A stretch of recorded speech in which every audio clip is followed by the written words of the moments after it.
দুপুরবেলা হুট করেই ঠিক হলো এক মাসির বাড়ি যাওয়ার। তাই দলবল নিয়ে আমরা সবাই বেরিয়ে পড়লাম। ট্রেনে ঢুকেছিলাম, কিন্তু কোনো ভিডিওই করতে পারিনি। এত অলস হলে কি আর হয়? গরম ছিল, কিন্তু রোদ্দুরের তেজটা বেশি ছিল না।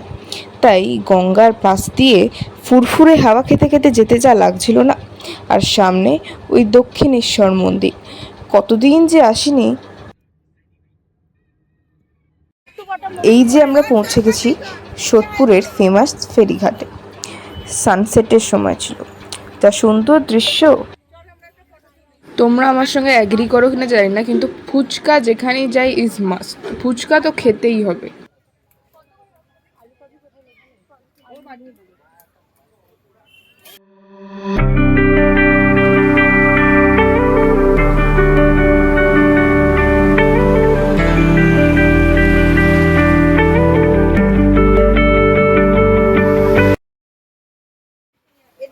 এত বড় আম কি তোমরা কখনো দেখেছো? আর একটু জোরে জোরে পড়তো, কারোর না কারোর পায়ে তো কিছু একটা হতোই হতো। আর কি আর বলবো। বিশালে গেছিলাম, বিশাল থেকে কিছু হাউস হোল্ড স্টাফ কিনে মিত্র ক্যাফের দিকে রওনা হলাম।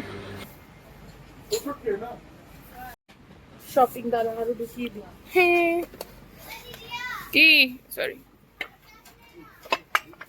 সানগ্লাস মানে ভালো নেই রে। দেখা যাচ্ছে।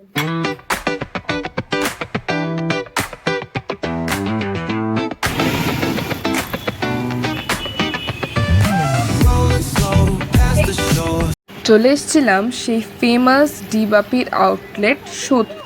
অনেক রাত্রির হয়ে যাওয়ার কারণে আমরা ওখানে বসে খেতে পারিনি, কিন্তু প্যাক করে নিয়ে সামনের ভিড়টা দেখেই বুঝতে পারছো এর ক্রেজটা কতটা। তো আমরা মিত্র ক্যাফে থেকে নিয়েছিলাম ডায়মন্ড ফিশ ফ্রাই, যেটার মাছের অ্যামাউন্টটা খুবই ডিসেন্ট ছিল, বাট টেস্টটা আমার অতটা ভালো লাগেনি। এর থেকে আরও ভালো হয়তো আমি স্ট্রিট ভেন্ডার্সের কাছে খেয়েছি। স্টার্ট প্রাইসটা ঠিকঠাকই ছিল, so it was on an average good. বাপির বিরিয়ানির রিভিউ বলতে ভালো ছিল। চালগুলো ঝরঝরে ছিল, বেশি তেল ছিল না, একটা হটকা যে অ্যারোমা ছাড়ে কৌটোটা খুলতে সেটা ছিল না। অ্যান্ড একটা ভালো সাইজের মাটন ছিল, উইচ ইজ গুড। অ্যান্ড একটা গোটা আলু ছিল।